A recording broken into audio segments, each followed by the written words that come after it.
Jai Jinendra. We'll start with the prayers.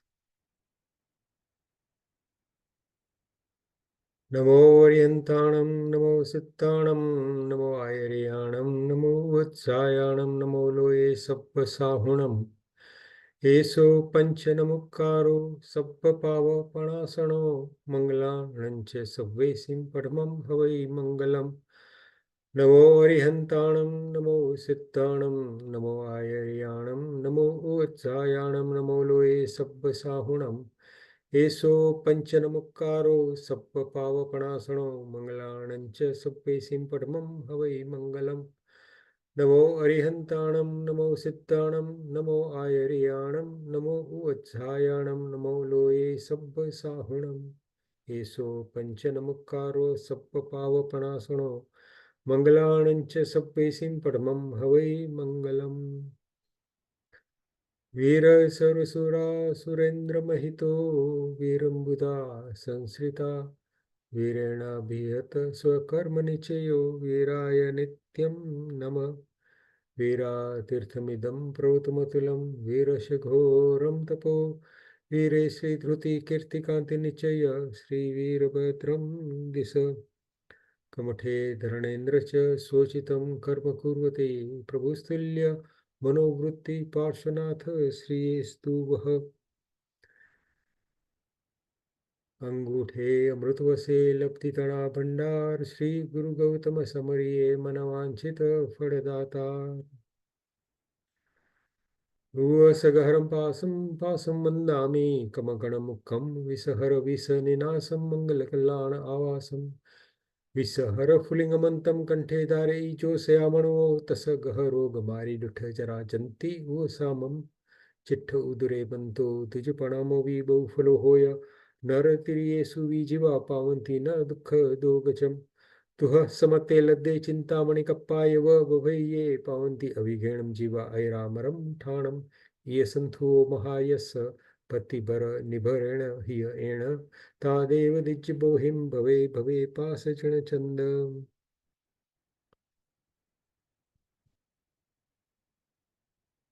We'll start the class with a thank you to our Zoom team who have taken it in turns to summarize the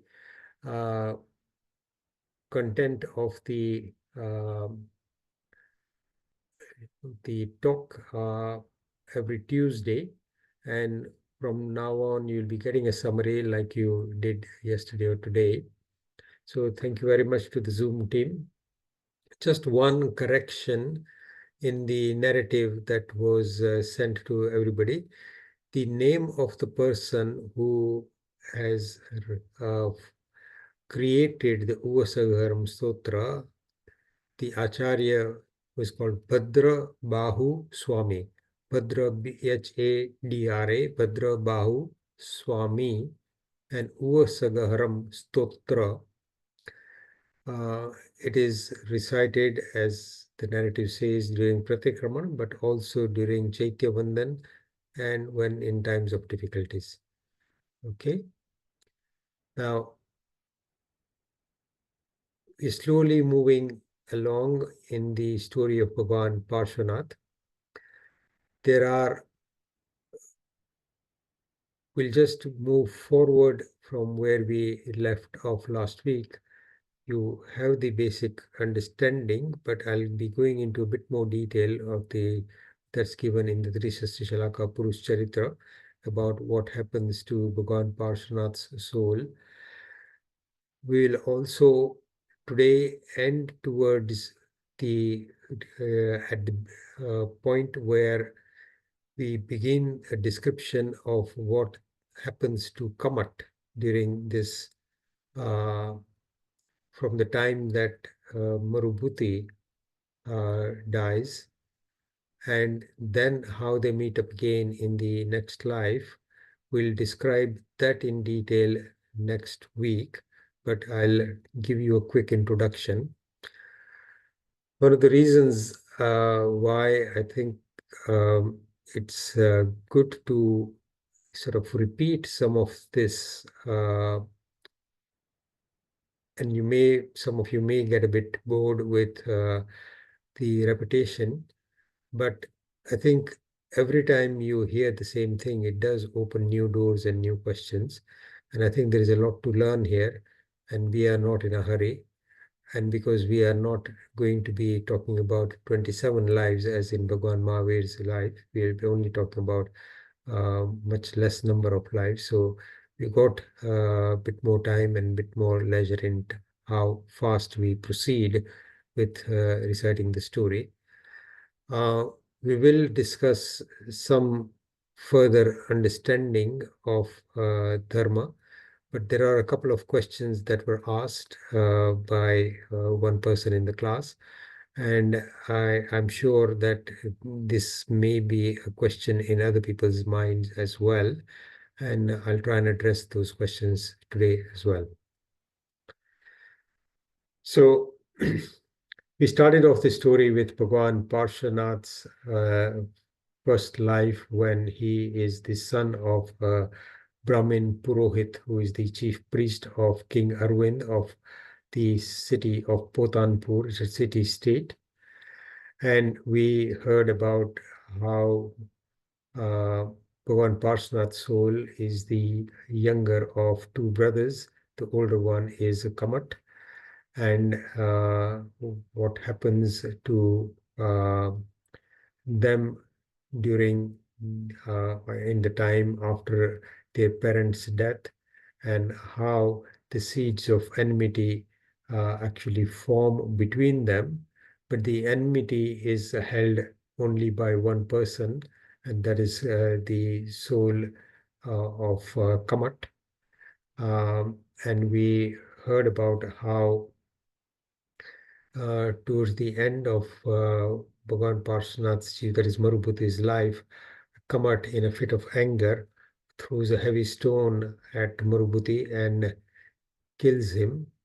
And Marubuti, because of the severe pain and the disturbance in his state of mind and of the soul at that time, he forms the lifespan of a Tiryans animal, that is a five-sensed being, as an elephant.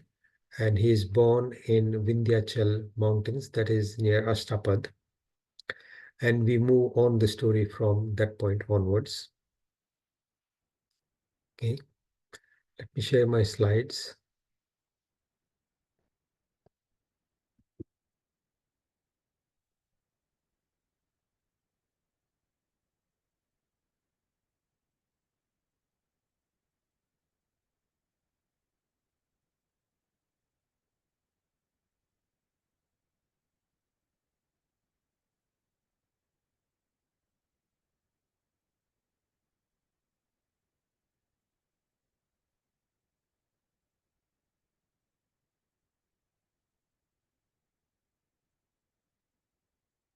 Okay. Just a pictorial reminder of the sequence of events. On the left-hand side, we see what was happening in the household of Kamath and Marubuti. The person on the left, as you would have guessed, is represented. The person who is represented is Kamath, and the lady on the right is Marubuti's wife, Vasundhara, and the person at the back is Kamath's wife, who is watching what's going on inside the room. And we then see on the right hand side picture uh, the tapas in orange clothes, who is Kamath, who picks up a stone and throws it at Marubuti and sort of breaks his head in a fit of anger. And Marubuti is sitting there with his hands folded, asking for forgiveness for just having disclosed his misbehavior to the king that resulted in Kamath being expelled from the kingdom. The second bow, elephant and snake. So Bhagwan Parshvanath Marubhuti is born as an elephant who then, as he gets older, becomes the leader of a large troop of elephants. And there are many female elephants. I learned today that a female elephant is called a cow. So I presume a male elephant is called a bull. So in the narrative, I've called him a bull elephant and a cow elephant. And I have attributed the name Marubhuti to the elephant who is Bhagwan Parshvanath's chief, just for in terms of us remembering the identification.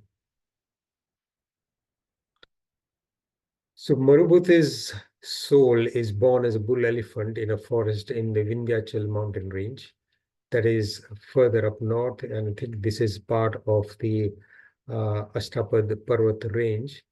There is a lot that some of you may know about the Ashtapad Parvat, but we will talk a bit more about that later on. Kamath's wife Varuna maintains her anger and jealousy and binds the Ayusha karma for the life of a cow elephant. She is born in the same troop of elephants and becomes a beloved cow to the bull elephant, Marubhuti. So the two of them again get together in this life. And it is said that if you look at our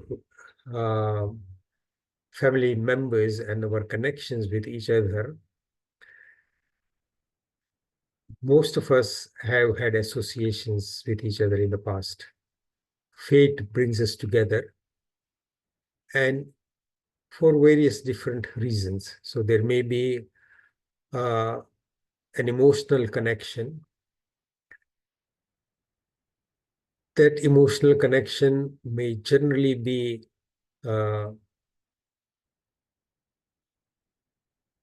positive and pleasant, but may not be.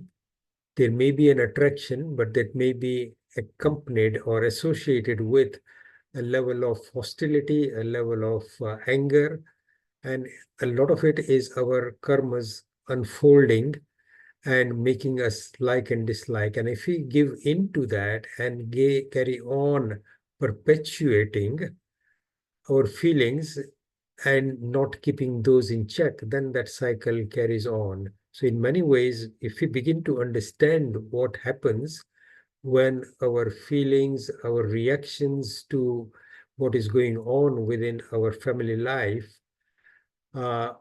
if those reactions are negative and insulting, or they are constantly finding fault with each other, then one needs to remember that everything that we do is basically recording in the form of karmas being formed, and those karmas will come to fruition sooner or later in the next life, or 5 lives from now, or 10 lives from now, and the person that we have hurt or thought ill of will, even without any knowledge of it, may come to a position where there is an automatic dislike or hatred for that other person. And the opportunity which I keep on telling people is now to make ourselves so benign and so loving to each other, and whatever negative feelings or ill feelings erupt within us, most probably as a result of past karmas, and there may be reasons for it, but we have a choice of either accepting those reasons and diverting our view of that person in a different way so that it becomes more positive, and understanding that that person is completely controlled by their karmas as well. So they may, even though they have a choice, they may not have the ability to exercise that choice. So whatever seems to hurt us between each other, we have the opportunity to actually break that cycle of dislike and hatred. And the more positive we view everybody else around us, the more likely are we to have much better and pleasanter lives in the future, until we are in the last life and go to moksha. And there are differences. If you look at, say, Bhagwan Mahavir's life, if you look at Bhagwan Parshvanath's life, if you look at Bhagwan Rushabdev's life, we find that during their lives there have been some difficulties, and even in their lives as Tirthankar Paramatma, there have been difficulties. But I was listening recently to somebody who gave a very insightful narrative about Bhagwan Santinath's lives. And that person particularly mentioned that his journey through the many lives was so benign and so wonderful that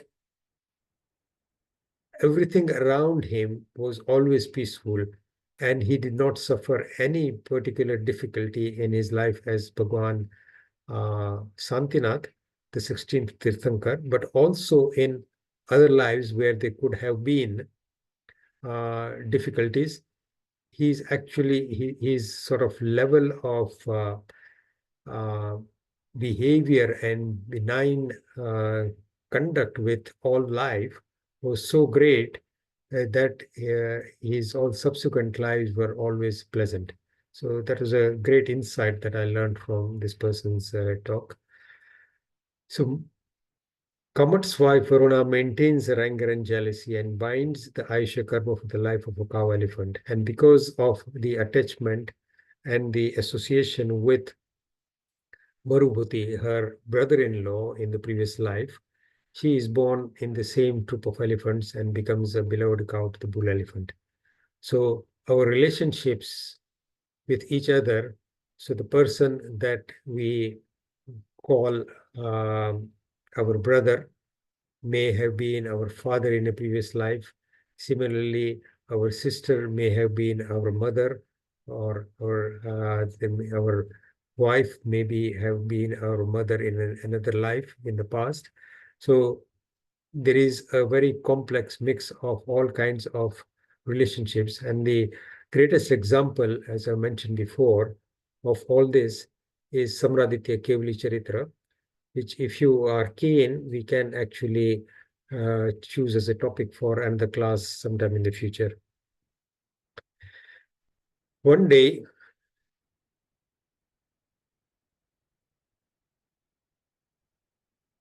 now this is the story of what happens to King Arvind, and there is a relevance to this story because of what happens subsequently in the bull elephant Marubuti's life. So King Arvind's story is important. One day, this was a long time after the death of Marubhuti at the hands of his brother and his birth as an bull elephant. Sometime in autumn, King Arvind is sitting on the terrace of his palace with his wives when he is pleased to see a rainbow with rain and lightning in the sky. And he is enjoying that particular scene. And so such a beautiful spectacle up in the sky. And he's enjoying this, and he mentions this to his wives and says there's such a nice atmosphere. And as he's enjoying, suddenly the rain and the beautiful scene in the sky disappears with a gust of very strong wind. So something that was such a nice spectacle within a few moments, it suddenly disappears. And just viewing this kind of atmospheric changes King Arvind begins to contemplate. This inspires him to contemplate on the fact that everything in life, including the body, is temporary and is destroyed easily. And he begins to meditate in himself about the nature of our lives. And he says, how can a wise man have faith and desire these temporary states? That what I am so involved with in my sensual pleasures with my queens, with my wives, and everything that goes with the trappings of being a king of a successful nation, I'm kidding myself and thinking that this is something that is worthwhile to carry on pursuing. And as he is thinking that in deep contemplation and dhyan of the temporary nature of the worldly materialistic pleasures, King Arvind's Jnanavarniya and Charitra Moniya karma is destroyed, suppressed. The term that is used is Kshayopsam. Kshayopsam. Kshay means destruction, Psam means subsidence, meaning that some of those karmas are suppressed, some of those karmas are destroyed. And as a result of the lightening of the burden of these karmas, King Arvind achieves Audhignan. Do you all know what Audhignan is? I mean, I don't know how the English spelling works, but the way the books describe, so spell, I use Gnana. The if you Google it, it will give you Jnana, Jnan, Audhignan. So the J is actually pronounced as a G. Does everybody know what Audhignan is?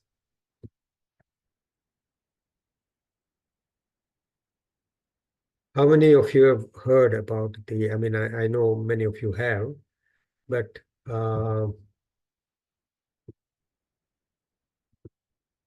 sorry.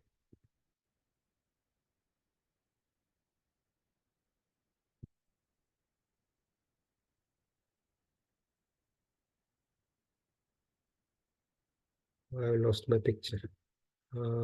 Screen.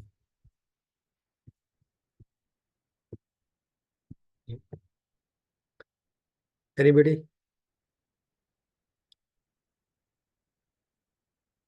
Oh, Deepa says, is it remembering your past lives? That is called Jati Smarana Gnan, and we'll come to that later on in today's lecture as well.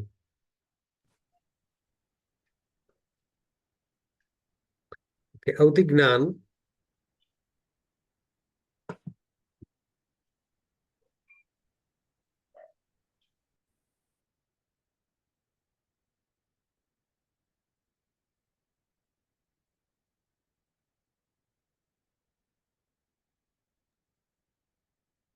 Ajitbhai, is it seeing things in the distance? Yes, without the use of your senses, basically, within a certain distance. So that is Audhignan.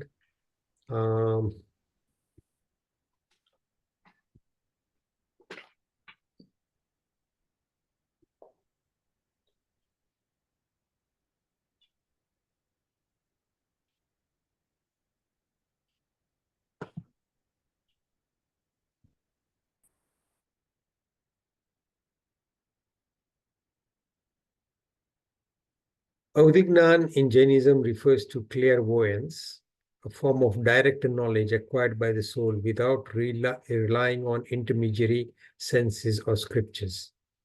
So the soul perceives this. This is a limited form of extrasensory knowledge. This type of knowledge allows individuals to perceive objects or events beyond the reach of normal sensory perception. It is characterized as clairvoyant knowledge within the Jain context, emphasizing the unique capabilities of the soul to gain insight beyond conventional limitations. So that is the proper English translation of Avdignan. By virtue of their birth, all souls, all the devs in Devlok, by virtue of their birth, have Avdignan. Also, all souls who are born in Narak by virtue of their birth have Avdignan. All Tirthankar Paramatmas, when they are born with Avdignan in addition to Matignan and Shrutgnan. What we all have is Matignan and Shrutgnan. Shrutgnan is what we understand or learn through hearing, reading, and Matignan is what we understand by our observations and use of our senses. Matignan and Shrutgnan is standard Gnan, and every living being in whatever state, even in one sensed life form, would have an element of Matignan and Shrutgnan. So no life form is devoid of a level of Gnan or knowledge. Avdignan can appear when our level of Gnanavarniya karma is suppressed to a certain level. And Avdignan, once it is acquired, can be lost as well. So for human beings or for animals, so five-sensed animals with a mind, so they are called Sangani animals, they can too develop Avdignan. And there is a particular story about an elephant who had Avdignan in the time of King Shrenik.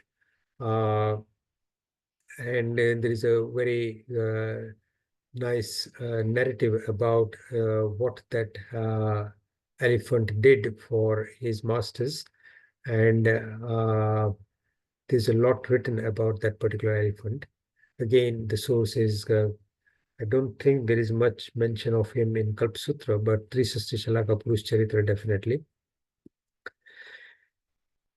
As a result of his enlightenment, King Arvind, excuse my spelling mistake, King Arvind decides to become a monk. He crowns his son Mahendra as king and takes Diksha under a guru called Samant Bhadracharya. He soon progresses in the life as an ascetic monk, and when he's ready, so he becomes very efficient. He acquires the necessary knowledge to a very high degree, and he requests permission from his guru to wander alone. So this permission is not generally given until the guru personally sees that that monk is ready to maintain his vows and his spiritual development without the need for association with other sadhu bhagwans and with his guru. So then he requests permission from his guru to wander alone to further his spiritual progress. By the way, monks in the current time are not actually given that permission because of the nature of our times and because of the weakness of the level at which we can carry on our spiritual development in this state. There is a serious risk that something like this of going on your own may seriously risk any further progress and maybe the responsible for downfall. So it's called Ekal Vihari Pratima, this particular sort of state of wandering alone. The monk Arvind abandons attachment for his body, performs severe penance, and takes many different vows. Once, as he's traveling from place to place, as monks do, he joins a caravan led by a merchant called Sagar Dutt. Ascetic Arvind, Muni Arvind, explains to Sagar Dutt that he wants to go to Astapad and do a pilgrimage to in the temples there. Again, apologies for the spelling mistake. I'll try and correct that later on. He then describes the history of this temple on Astapad. So he finds a caravan led by a merchant called Sagar Dutt, who he asks permission from to join his caravan that was how people used to travel in the olden days. And a lot of people who wanted to go from one place to another would join a large caravan. So there is basically safety in number, and they all sort of moved together. The monk asks the Sagardat, and Sagardat then is curious about what is Astapad, what that mountain range was, and why is he going there. So he says, I want to go there for a pilgrimage. And he describes the history of the temple on Astapad, and the description that is given in the Trisastra Shalaka Purush is that this temple was built by King Bharat, who was the son of Bhagwan Rishabdev. And King Bharat builds this temple on Ashtapad. And this is a temple dedicated to all the 24 Tirthankars. So at that time, there was only Bhagwan Adinath, and Bharat Chakravarti learns from Bhagwan Rishabdev of the different aspects of all the other Tirthankars in this time cycle. And he has created the murtis, which are the same size as the actual size of the Tirthankar Paramatmas. And that whole temple has got all the 24 Tirthankars in the exact color. So he's used precious stones, which are the same color as the colors of the Tirthankar Paramatma's body. So not every Tirthankar Paramatma was fair. Some were Gauvarna, some were fair, some were dark, some were a different color. So and all the murtis there are of that kind. And after a certain period, the travel to Ashtapad became impossible. And even now, what is thought to be Ashtapad, that is the Kailash mountain, it is impossible to actually climb the mountain and go further. So exactly what is hidden there is subject of a lot of speculation by different people.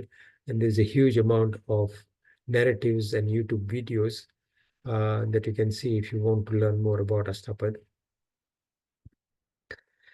Sagadar Set learns about the nature of the right God and understands the principle of Dharma from Muni Arvind, and accepts the vows of a Jain Shravak. So under the influence of Muni Arvind, Sagar Dutt, who he is accompanying in the caravan, learns from him and becomes a Shravak. He progresses spiritually, listening to the teachings of Muni Arvind as the caravan progresses on its journey. So every day as they're traveling, King Arvind or Muni Arvind talks to Sagar Dutt and the other people, and they all sort of use the opportunity to learn more. One day, the caravan arrives and camps near a lake in the forest where Marubhuti, the bull elephant, and his troop are happily enjoying their life. The men and women in the Sarth get busy, so they have set up tent, and it's time to make lunch. So they get busy with looking for dry grass and firewood and getting ready to cook a meal, and generally being busy. Just then, Elephant Marubhuti and all his other male and female elephants that are part of his group come there to bathe and play in the lake and drink the water. After some time, Marubhuti sees that whole large caravan of and so many people with all kinds of vehicles and all kinds of other animals. And he is very protective of his forest and his space. And he says, these people are trespassing on my land. And he gets very angry on seeing the men and women of the Sarth around. Apologies, another spelling mistake. Around the lake, the elephant leader Marubhuti gets very angry and rushes to attack the men and the women of the Sarth. All the men and women try to run away with their vehicles and rides of camels, etc., to escape the wrath of the attacking elephant. Now, there is total chaos because the elephant feels that somebody has invaded his space and he doesn't like all those people coming here where he thinks that he owns the place. And that was probably deep in the forest where not many men and women came there. So obviously, to him, this is his jungle. And he's the king of his troop and probably the strongest animal around. But Muni Arvind immediately with his Audignan recognizes who this elephant is, and he recognizes the fact that Marubhuti's time for spiritual elevation and knowledge is near. With his Audignan, he recognizes that, and he stands up in front of the attacking Marubhuti in a Kausak Dhyan, so in meditation, and he just stands there. Seeing a Muni standing in front of him who is not afraid of him and seeing him at complete peace, Marubhuti, the elephant, loses his anger and stands before the Muni as a well-behaved student. And all the other men and women who are afraid sort of are standing around watching what is happening. Knowing now that the elephant is ready to listen, the Muni Arvind finishes his Kausak, finishes his meditation, and in a calm and serious tone talks to the elephant. He coaxes him and says, "Don't you remember me? Don't you remember who you were in your previous life? Try and remember your life as Marubhuti. In that life, you were such a strongly and well practicing Shravak, and you led a very decent life. Try and remember what you were practicing and what you believed in that life."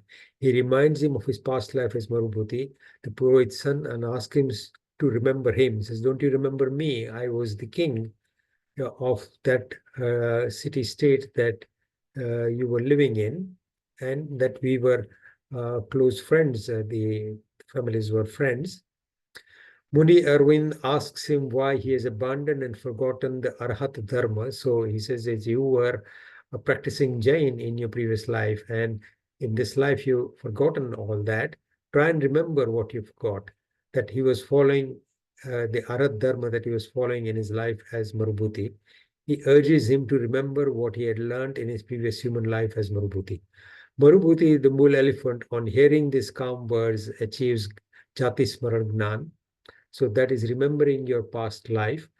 That is limited. It is not like Audignan, but just remembering your own personal past life and your associations with other people and what you knew in that life. And it may be limited to one life. It may extend to more than one lives. And there are many similar examples of Jati Smarangnan in this day and age as well, and they are well documented. And there are enthusiasts who are putting videos of this, and some of them are very well documented and investigated and confirmed. Marubhuti's life, that is, the elephant, remembers all that happened in his previous life. Jati Smaragnan is the ability to know past lives. Muni Arvind urges Marubhuti, the elephant, to remember his knowledge of the Shravak Dharma and to accept to practice these principles in his life. The elephant Marubhuti understands and accepts this teaching. The cow elephant, as he is standing, who is the life of Varuna, Kamath's wife in the previous life, on hearing what Muni Arvind is saying, also acquires Jati Smaragnan, and she remembers her past life as well. Muni Arvind again explained the vows of a Jain householder to the bull elephant, Marubhuti, and the troop. Marubhuti, the elephant, then accepts the teachings and leads the rest of the elephants away from the Sarth camp. The members of the Sarth caravan are amazed by the events that they have just witnessed, and a lot of them are so moved by seeing this miraculous scene of almost a mad elephant coming down and bowing down to the Muni Bhagwan and sitting and listening. And apparently very clearly understanding what was being said to him, and then very peacefully going away. And whatever the Muni Arvind is telling him, everybody else is listening. And a lot of people are so moved that many of them actually become monks with this Muni Arvind at that time, and many others become Jain householders and take vows as householders. The Sarth leader Sagar Dutt, on witnessing this miraculous event, becomes a very steadfast follower of Shravak Dharma. The Sarth then progresses towards Astapad, do darshan of the murtis of Tirthankar Paramatma in the temple, and finish the pilgrimage of the site. I'll just show you this picture. The picture on the left again is the Muni Bhagwan talking to Marubhuti, who is sitting like a well-behaved student in front and listening. This picture obviously does not depict the rest of the Sarth. And on the right, what you are seeing is the elephant and a snake on his back, who is has just bitten him. And what happens, and what you can also see, is a picture of the elephant's soul going up to heaven, to Devlok, and the snake's picture going up to Narak. So this here on the bottom, the person with the horns is a depiction of a Jeev in Narak, and that in a plane, flying vehicle, is a depiction of a Dev. Okay, so I'm going to stop sharing this slide. We'll talk about this next slide next time. And we're just going to talk about this 12 hours of Shravak and achieving Samyaktva in any five sense life form.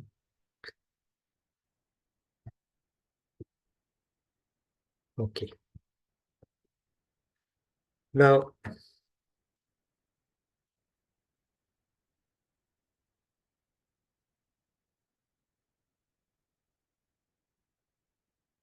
what happens to Marubhuti, the elephant? What does he do once he goes back to the jungle? I will just read a brief description in Trisasya Shalaka Purush Charitra, and I know it's in Gujarati, and many of you may not grasp it fully, but I'll then translate it quickly. Te Gajendra Shravak. So he's describing this elephant as a Shravak.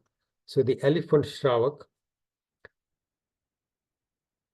Irya Samityadikma Tatvarpane Tatparane Niratichar Astam Vigere Tapasya Acharto Bhavyati Thaine Rayo.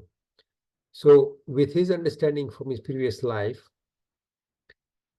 he is beginning to follow what is called Irya Samiti. So just imagine an elephant who is being extremely careful how he walks on the ground, ensuring that he is not crushing any insects, like a Muni or a sadhu who constantly is looking down to ensure that in the path that they are following, they're walking on, that no moving life is destroyed, and they would avoid walking on, say, grass or anything like that. So that's called Irya Samiti.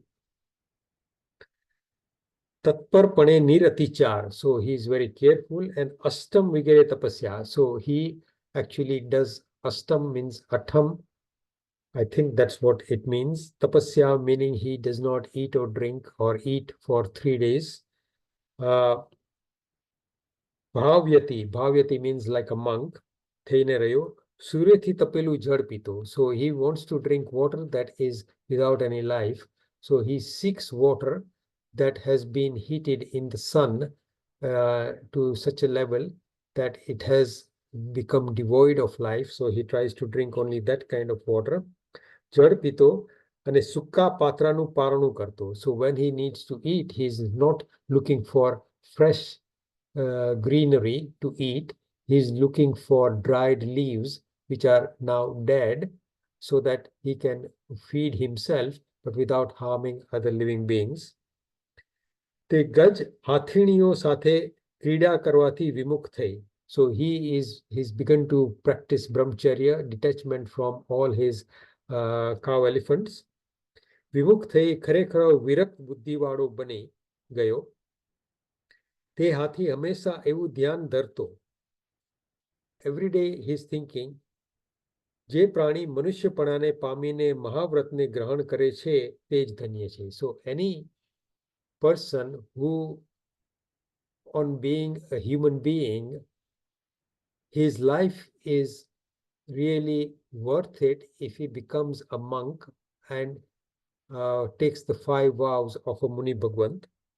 So this is the elephant thinking, knowing from his previous life. So Sunanaben Vora says that this Marubhuti actually achieved Samyaktva in this life as an elephant. And it is possible to achieve Samyaktva in the life as a human being, as an animal, 5-sensed animal with a mind, and in Narak or in Devlok. So it is possible to achieve Samyaktva in any of these 4 gatis, but in Tiryanch gati only as a 5-sensed Sangani life form, that is with a mind.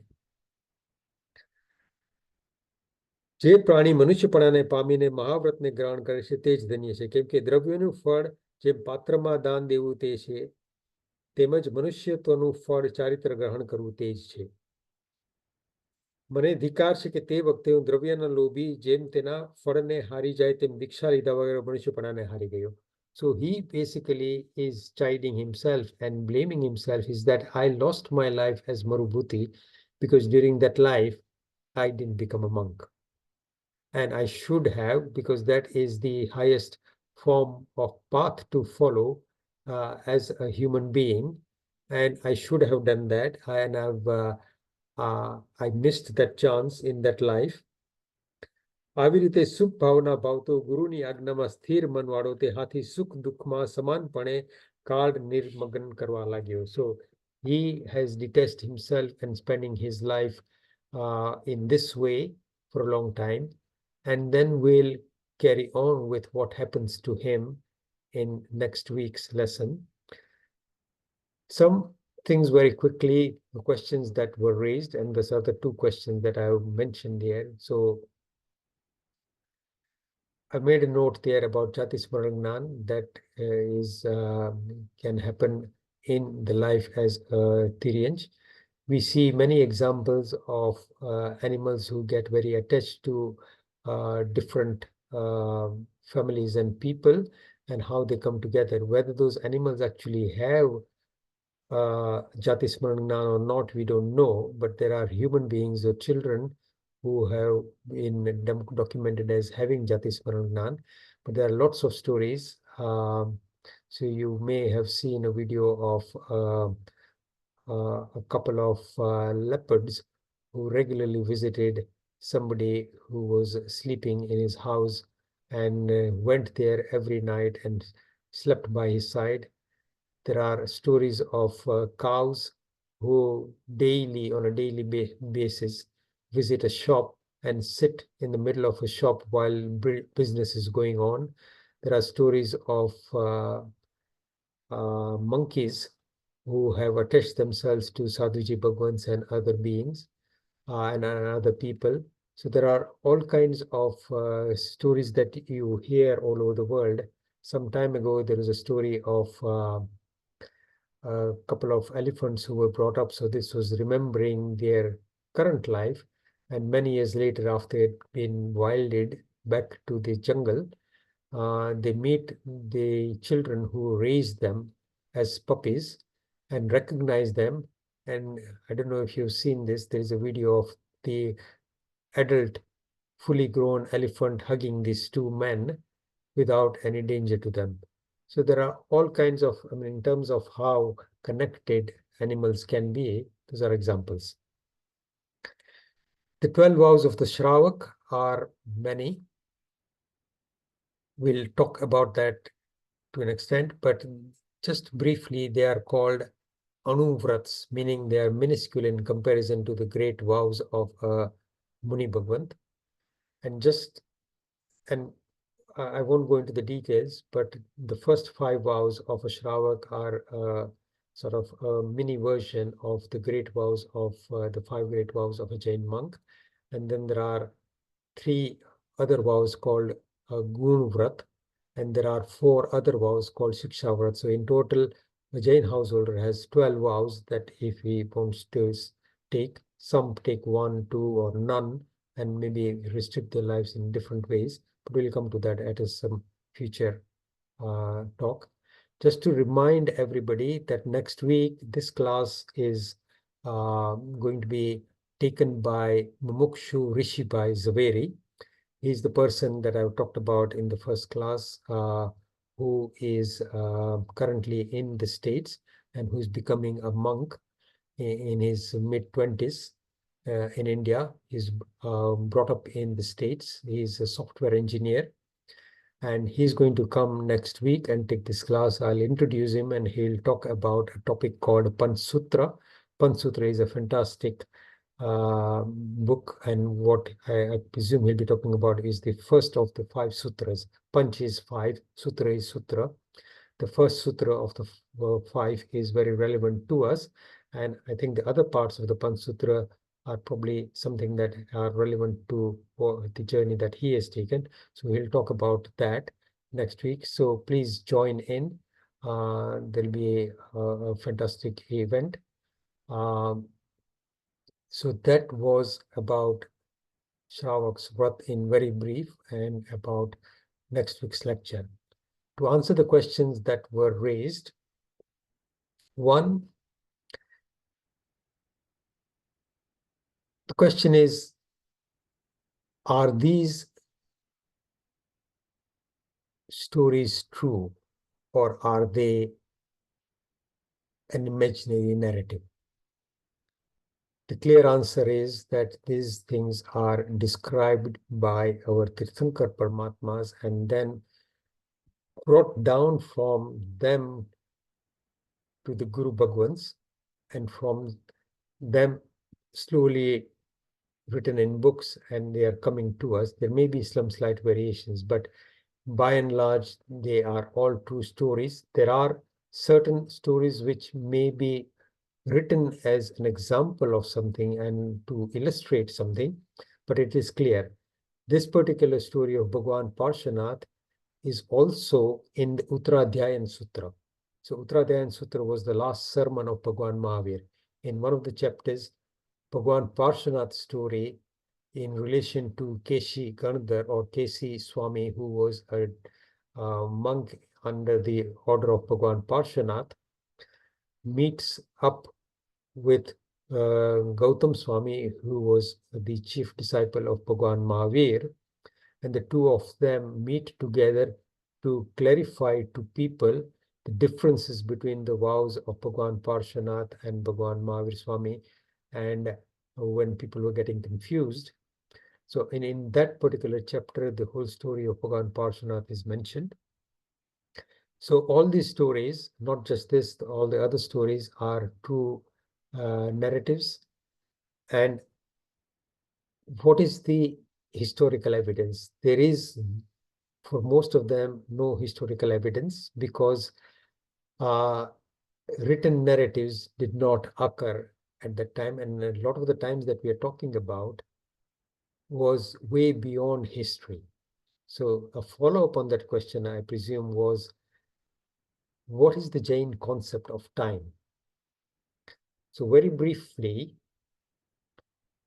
time is eternal.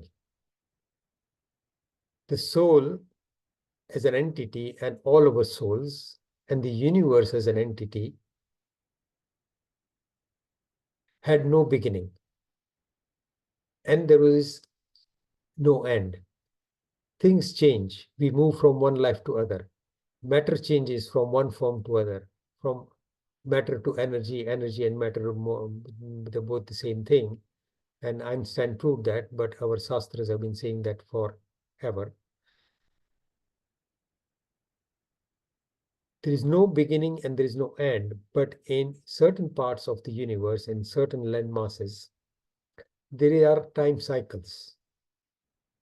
So time cycles in the part of the world that we are living in, which is called Bharat Kshetra, we are in a descending time cycle, and each ascending and descending time cycle is divided into 6 different segments. We are living in the 5th segment called Ara. The first, second, and third are very long periods of time, and there are no numbers given to that. They are called Koda, Krodi, Sagaropam. So the whole descending time cycle and the whole of the ascending time cycle's length is 10 Koda, Kodi, Sagaropam. So that many years. How long is a Sagaropam? Just to introduce another term, and I'll explain this next week. A Sagaropam, one Sagaropam is ek Koda Kodi Palyopam, meaning 1 crore, so 100,000, lakh is 100,000, a million is 10 lakh, a crore is 10 million. So 10 million years, one Palyopam is 10, one Sagaropam is 10 million Palyopams. And how a Palyopam is described is not by giving it numbers, because it is impossible to give it numbers. A Palyopam is described in a certain way of how long it might take to empty a hole, and I'll give you a description of what that hole looks like and what it is stuffed with next week. So that is the duration of our descending time cycle in total. But this particular period that we are living in is called the 5th Ara. It has a duration of 21,000 years, 21,000 or 21,000 years. And the second, 6th Ara after this is also 21,000 years. So the whole of the 4th, 5th, and 6th Ara together in the last, in the descending time cycle, that is Ausarpini, is 1 Koda Kodi Sagaropam. And the first 3 Aras in this time cycle were 9 Koda Kodi Sagaropam, 4 and 3 and 2. But the 4th, 5th, and 6th together is 1 Koda Kodi Sagaropam. All the Tirthankars occurred during the 4th Ara.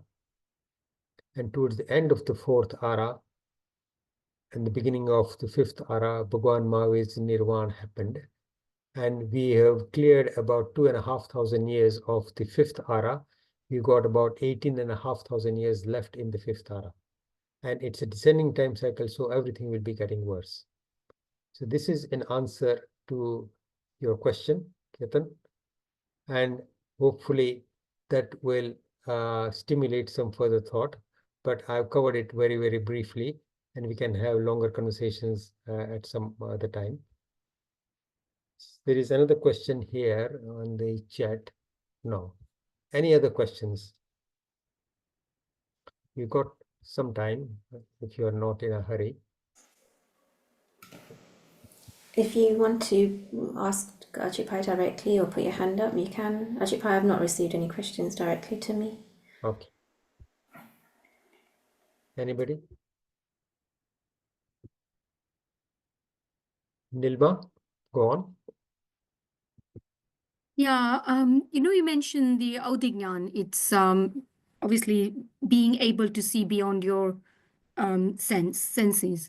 But how far? Is it limitless or is it limited No. to a specific area? The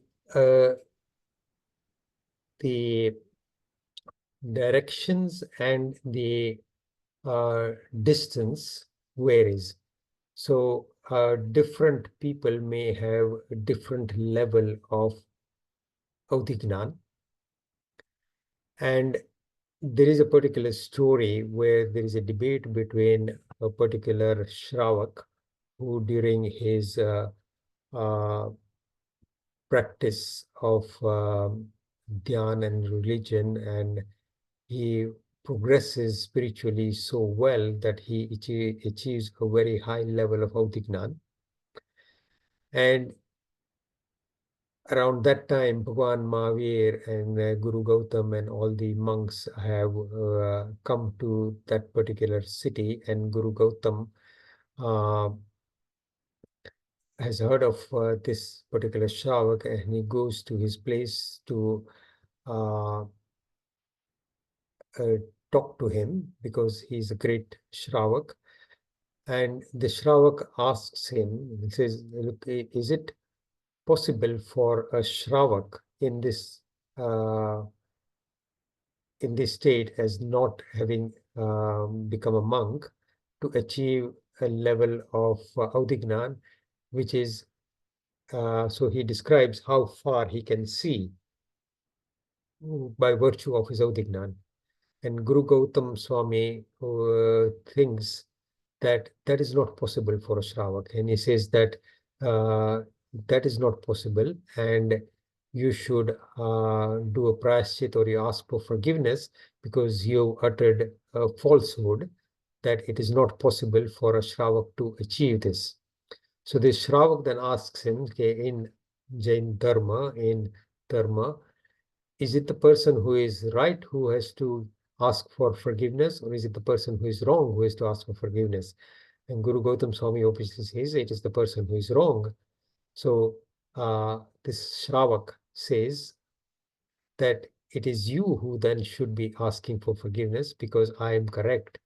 So Guru Gautam is doubtful of his own interpretation. So he goes to Bhagwan Mahavir, and Bhagwan Mahavir immediately tells him that you are the one, Gautam, who should be going back to the Shravak and ask for his forgiveness because you were wrong and he is right. So he has achieved that extent, but it varies.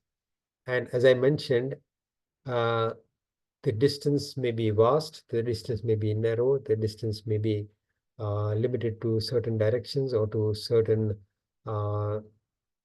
circumference of space around it. So it can vary. And Guru Gautam Swami actually goes back. So just imagine he is the chief disciple of the last Tirthankar, to whom all the Indras come down to bow. So in many ways, the way I look at it, he is the emperor of the universe at that moment. And Bhagwan Mahavir and Guru Gautam Swami is his chief minister or his chief disciple. And he has no qualms about going to an ordinary Shravak and saying, I'm sorry, forgive me, I was wrong. And Guru Gautam Swami is no ordinary person. He himself has 4 gnans, including Audignan and Manparayognan. And he has created the Dvat Sangi. So he is the creator of all the knowledge that has, or one of the creators of all the knowledge that has been passed to us gradually. But his humility was boundless. Any other questions? Hope that answers your question, Nilma. Yeah, just the one quick leading question to that. Yeah. If that individual who's got acquired the Audignan, if they're in Bharat or Mavidek Kshetra or whatever, is it just limited to that particular Kshetra only? No, I mean, up in space, it can go quite high up, meaning to the Devloks. So there are descriptions of somebody gaining Audignan, and in that moment, seeing an Indra talking with his Indrani, and the Indrani has decided to become difficult and has shied away from the Indra, and the Indra is trying very hard to appease his wife, his queen. And that scene seems very funny, that this is the Lord Indra He's in a very senior position in Devlok, and he is now bowing down to his wife. And this Muni, this particular sadhu, laughs at this. The moment he laughs, his Udignan disappears, because he has lost his sense of propriety, of his Gambhirta. So it can come and go, but that is as far as that goes. And this description of this elephant that I was talking about, who achieves Udignan, called, his name was Sechnakhathi. Sechnakhathi's Udignan was probably limited to a small area around where he was, but it varies. Thank you, Ajitbhai. Any other questions? Jai Jinendra, Ajitbhai. Rita, you can call me Ajit. No, everybody can call me Ajit. Sorry. Don't worry. That's fine. I am not Ajitbhai. I'm just Ajit. Okay, carry on. Yeah. You know, when the monk was, he joined the people with in the caravan. So he would not be traveling in the caravan. He would be walking with the He would be people walking. Yes, outside. yes. So this caravans had obviously bullock carts, horses. There's a description that there were camels there, and there may have been other animals and all kinds of carts. But obviously that was not a time when they had cars or they used cars. I mean, other means of transports may have been available, but they're not generally available. So he would have been walking, yes. Thank you. Yeah. Yeah.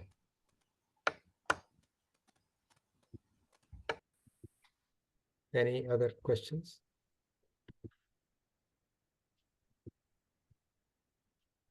Jai Jinendra, Ajitbhai. Bharatbhai? Just wanted to say one thing about Audignan. It is well, it varies in terms of how much you can see. Yeah. You can see it between sort of between cities, between continents, between even beyond, even going up to Devlok and Naraklok. Yeah. But it is important to remember here that it can you can only see Rupi Padarth, structures that are visible. Yeah. It cannot see structures. I mean, it cannot see things like Atma. It cannot see a soul.